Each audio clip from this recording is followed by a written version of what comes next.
Welcome back to United Zoom, the channel where we live and breathe Manchester United through every high, every heartbreak, and every crisis that this club seems to manufacture just when you think things can't get any worse.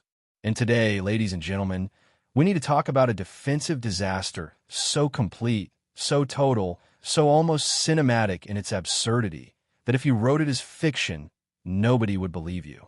This is Manchester United in April 2026, and Michael Carrick is heading to Stamford Bridge, one of the most difficult grounds in English football, with essentially one senior center back to his name. Let that sit with you for a moment. One senior center back. We're going to break down exactly how United got here, what it means for tomorrow's clash with Chelsea, what Carrick had to say about the situation, and why this game matters enormously for United's top 5 finish. So make sure you're subscribed to United Zoom. Hit that notification bell, because this is the kind of content you do not want to miss. Let's get into it. The crisis unfolds, how United lost 3 center backs. To understand just how bad this is, we need to rewind a little and trace the events that have led to this moment. Because this hasn't happened overnight. This has been a slow, painful unraveling over the course of 2 to 3 very difficult weeks for Manchester United. It starts with Harry Maguire. Now, we all know Harry Maguire. He is a player who has had his ups and downs at Old Trafford, a player who has been loved and criticized in equal measure, but who under Michael Carrick has generally been a reliable, commanding presence in the heart of United's defense. But at the Vitality Stadium against Bournemouth, Maguire had one of those days that you simply cannot afford as a defender at the highest level. He conceded a penalty, a moment of poor judgment that cost United dearly. That in itself was bad enough. A one-match suspension was handed down, meaning Maguire sat out the Leeds game. But here is where it escalates. During that Bournemouth match, Maguire was also involved in what is being described as an X-rated altercation with 4th official Matt Donoghue. We are talking about serious professional misconduct, the kind that the Football Association simply cannot ignore. And they didn't.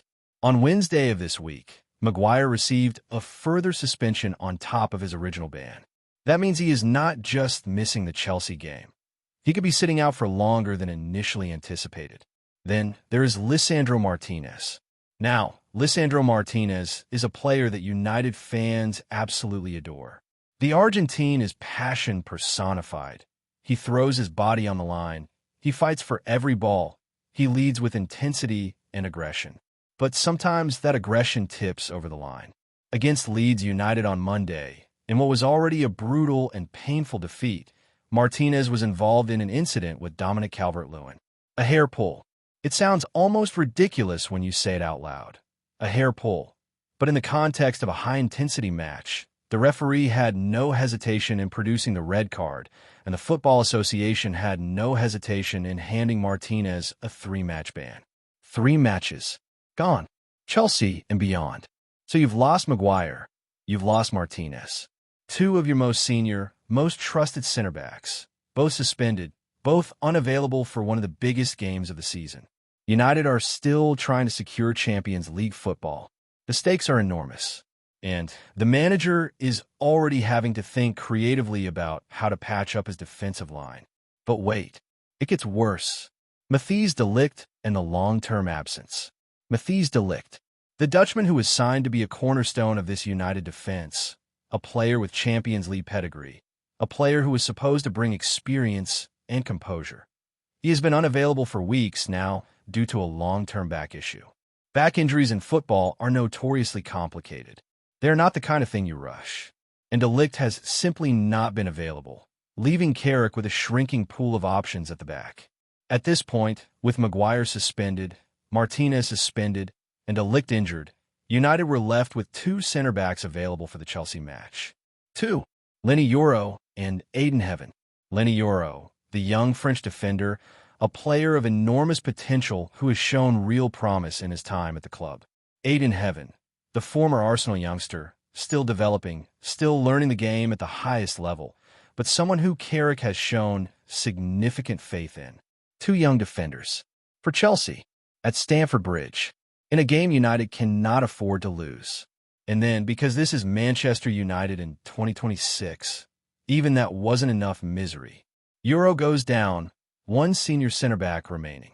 On Friday afternoon, as United's traveling party made their way down to London ahead of the Chelsea clash, Leny Yoro was not with them. Report from The Sun broke the news that Yoro had picked up an injury, the nature of which has not been fully disclosed, and will not be available for Saturday's game. One senior center back, Ayden Heaven. That is where we are. That is the reality that Michael Carrick is dealing with as he prepares to face a Chelsea side at Stamford Bridge, a venue that has been the graveyard of many United ambitions over the years. And you can understand entirely why there is a sense of disbelief among the United fan base right now. Because this is not just bad luck. This is a cascade of events, suspensions, injuries, poor decisions on and off the pitch that have stripped this squad down to almost nothing defensively at the worst possible time. Who will partner Ayden Heaven? So the question now becomes, who plays alongside Ayden Heaven at the back? Because you cannot send one center back onto the pitch at Stamford Bridge and hope for the best. Carrick is going to have to improvise, and he has options, but none of them are ideal. The first names being mentioned are Luke Shaw and Nussair Mazraoui. Shaw is naturally a left back. He knows how to defend. He understands the positional demands of playing in a back four. And in an emergency, he could slot into a central role. He has done it before for United and for England, though it is not his preferred position. Mazraoui, similarly, is a fullback by trade, a dynamic, attack-minded player who is more comfortable pushing forward than sitting deep and organizing a back line. Asking him to play centrally against a team of Chelsea's quality is a significant ask. Then there's Case Moreau, the veteran Brazilian midfielder, a player who, at his peak, was arguably the best defensive midfielder in world football. He reads the game, he positions himself well, he understands how to protect a back line. Playing him as a makeshift center back is unconventional, but it is not entirely without precedent. Carrick is going to have to weigh up his options and decide which combination gives United the best chance of keeping Chelsea at bay. And whatever he decides, whoever plays, Ayden Heaven is going to be at the heart of that defense. A young man, probably not expecting to face this kind of responsibility this early in his career, suddenly thrust into one of the most difficult situations a defender can face. Michael Carrick speaks, the manager's frustration. Michael Carrick addressed the media on Friday, and you could hear the frustration in his words, measured, professional, but absolutely simmering underneath. He spoke about the decision to dismiss Martinez, and he made it very clear that he disagreed with it. "We didn't agree with it," he said. "I think it was pretty obvious how I felt after the game, and I still feel that way." But he also acknowledged the reality. The decisions have been made. The suspensions are in place. And regardless of whether United agree with the officiating, there is nothing to be done about it now. "We've been hit with some decisions," Carrick said. "And at the end of the day now, we've just got to accept it and move on, whether we like them or not." There is something quite mature and professional about that attitude. You can see that Carrick is trying to channel his frustration into focus rather than letting it become a distraction. But he was also honest about how difficult these past few weeks have been. He mentioned a few reasons to be disappointed in a big way over recent decisions, making clear that this is not just about the Martinez red card. This is about a pattern of officiating that he feels has gone against his side. And yet, despite everything, Carrick backed Ayden Heaven. And that is perhaps the most telling thing about this press conference. Not the frustration about suspensions, not the tactical puzzle of a depleted defense, but the genuine confidence that this manager has in a young player who has been thrown into the deep end. "I think Ayden is in a good place." "I know he's in a good place," Carrick said. "He's obviously still young, and he's progressing through the early stage of his career, really. So I think it's pretty natural for him to play some games and maybe not some others. He's training really well. He's learning. He's listening. He wants to improve." That is a manager who believes in his player. And he went further, noting that Heaven went away with England during the international break a couple of weeks ago and performed well. That is not a small thing. That is a young defender holding his own in an international environment.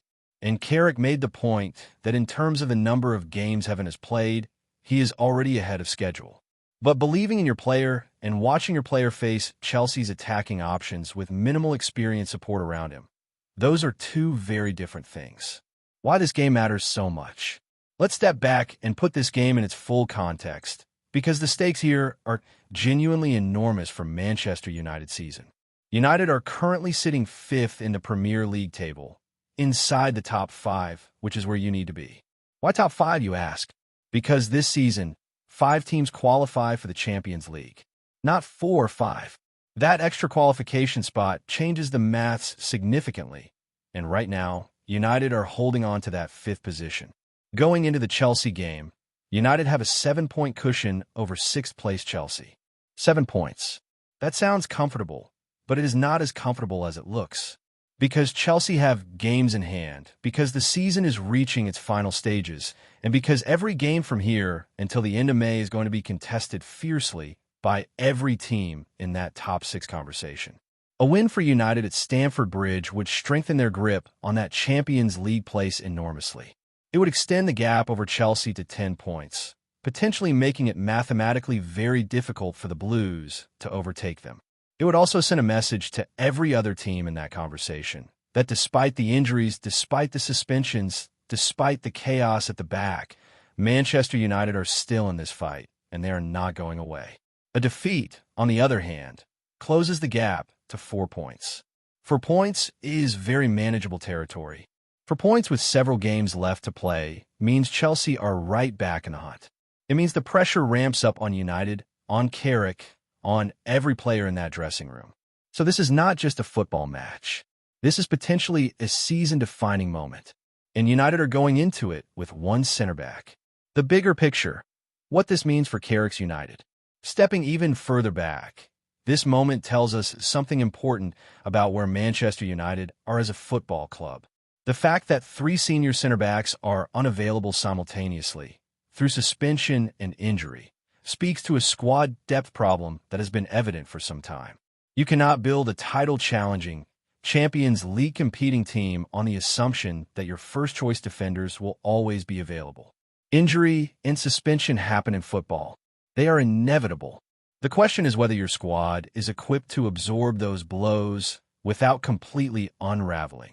Right now, it appears United are not fully equipped in that way. And that is a conversation that the club's hierarchy, whoever is making the recruitment decisions, needs to be having seriously in the summer transfer window. But that is a conversation for another video. Today, the conversation is about survival, about getting through 90 minutes at Stamford Bridge with the resources available, about Michael Carrick doing what good managers do, taking an impossibly difficult situation and finding a way to make it work. And there is something compelling about that. There is something compelling about the story of Ayden Heaven walking out at Stamford Bridge, essentially as United's defensive leader by necessity, having to grow up in an instant. There is something compelling about watching Carrick improvise, shuffle his pack, find solutions where there seemingly aren't any. Manchester United's history is full of moments like this. Moments where everything seems to be falling apart and the team find a way. It doesn't always happen. Sometimes the crisis overwhelms you. But sometimes the adversity brings out something extraordinary. Final thoughts. As we head into tomorrow's match, United fans are being asked to hold their breath and trust in the process. Trust that Carrick has a plan. Trust that Heaven can handle the occasion. Trust that whoever fills in alongside him, whether it's Shaw, Mazraoui, or Case Moreau, can do enough to keep Chelsea at bay. 7 points. That is the gap. That is what United are protecting. And they're protecting it with a makeshift defense, a determined young manager, and whatever spirit remains in this battered, bruised, but still fighting Manchester United squad. If they can hold on, if they can get a result at Stamford Bridge against all the odds, this could be one of those moments that defines a season. The moment where United showed they had the character to compete even when everything was against them. And if it goes wrong, well, we will cross that bridge when we come to it. But right now, let's back the boys. Let's back Carrick. Let's back Ayden Heaven. And let's see what happens. That is it from me today on United Zoom. If you found this breakdown useful, please give it a thumbs up. It really does help the channel grow. And if you're not yet subscribed, what are you waiting for?